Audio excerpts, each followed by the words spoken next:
Some emergencies dominate headlines for years. Others vanish almost overnight. This is the story of an emergency that triggered immediate action, forced officials to respond, and then, quietly, disappeared from public conversation.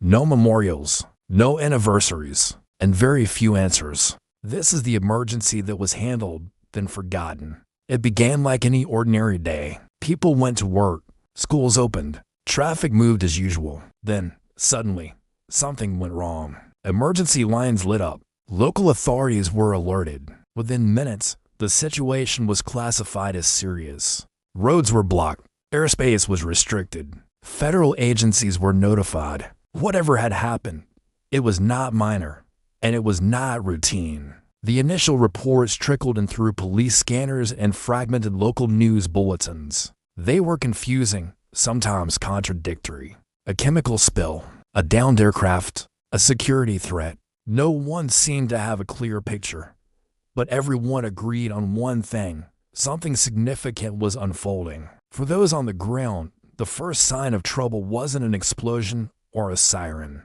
but an eerie quiet. Streets that were normally busy became empty. The usual hum of daily life was replaced by a tense stillness, broken only by the distant sound of emergency vehicles. The speed and scale of the initial containment were impressive. It was a textbook response, executed with precision. But this very efficiency would later become part of the mystery itself. How could an event so serious be handled so quickly, and then vanish from the public record so completely? The response was fast.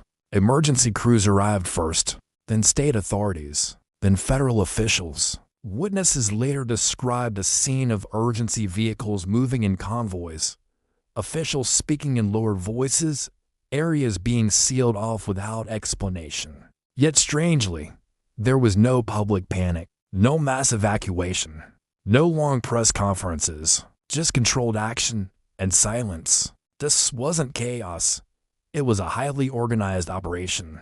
Unmarked vehicles were seen entering and leaving the restricted zone. Personnel in specialized gear moved with a sense of purpose, but their affiliations were unclear.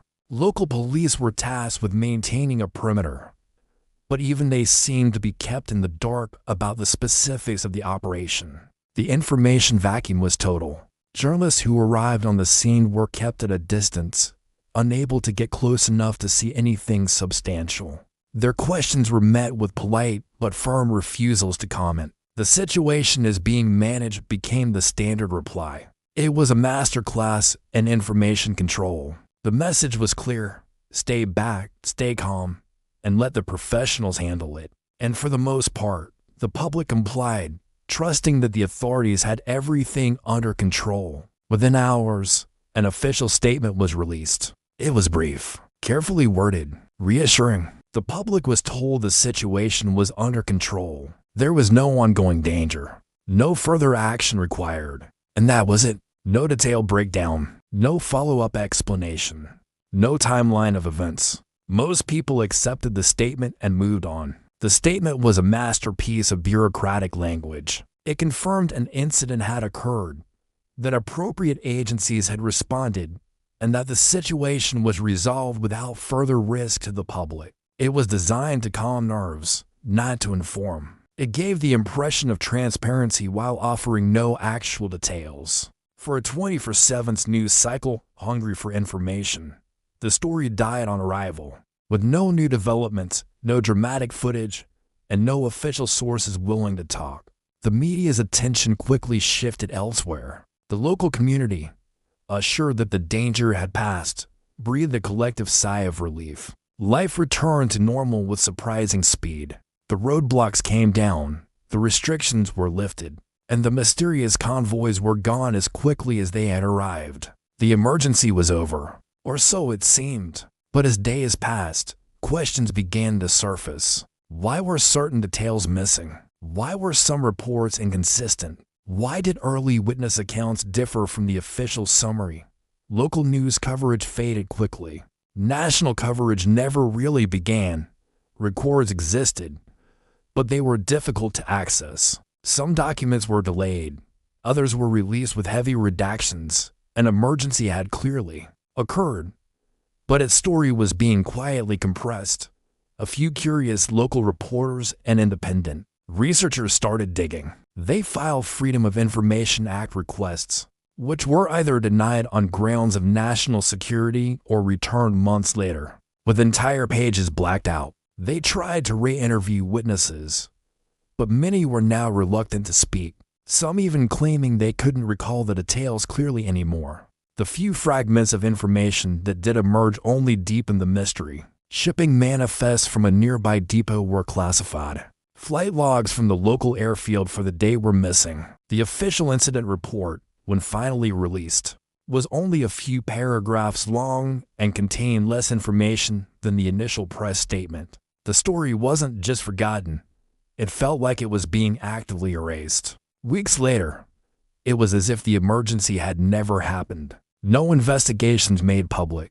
No lessons learned announced. No long-term impact acknowledged. Even official references became rare. The event was not denied, it was simply not discussed. And over time, it slipped into obscurity. Not because it was resolved, but because attention moved on. The physical evidence was gone. The official paper trail led to a dead end, and the collective memory began to fade. Other news stories, other crises, and the simple rhythm of everyday life took over. The incident became a piece of local folklore, a do you remember when story told with fewer and fewer details each year. It was a strange kind of historical amnesia. An event significant enough to trigger a major federal response was now little more than a footnote, if that. It didn't fit into any larger narrative. It had no heroes, no villains, and no clear resolution. It was just a blank space in the timeline, an anomaly that was easier to ignore than to explain. For the system, the perfect outcome wasn't resolution, but silence. History isn't just shaped by what is remembered, but by what quietly fades away. Some emergencies are uncomfortable. Some raise more questions than answers. Some don't fit clean narratives. When there's no clear villain, no dramatic conclusion, and no obvious lesson, they are often left behind, handled efficiently, filed away, and rarely revisited. We like our history to make sense. We want stories with a beginning, a middle, and an end. We want to know who was responsible and what was done to prevent it from happening again. But some events defy the structure. They are messy, inconclusive, and administratively inconvenient. Perhaps the truth was too complex or too mundane to make a good story. Or perhaps it was too alarming. An event that reveals a vulnerability we can't easily fix is one we'd rather not think about. So, the narrative gets simplified, the files get archived, and the memory is allowed to decay. The successful management of the crisis becomes the end of the story, obscuring the fact that we never learned what the crisis actually was. Today, very few people remember this emergency. There are no monuments, no documentaries, no official retrospectives. Yet the records still exist, the gaps are still there, and the silence remains unexplained. Sometimes, the most revealing stories are not the ones surrounded by controversy, but the ones the world quietly stopped talking about. This was the emergency that was handled, then forgotten.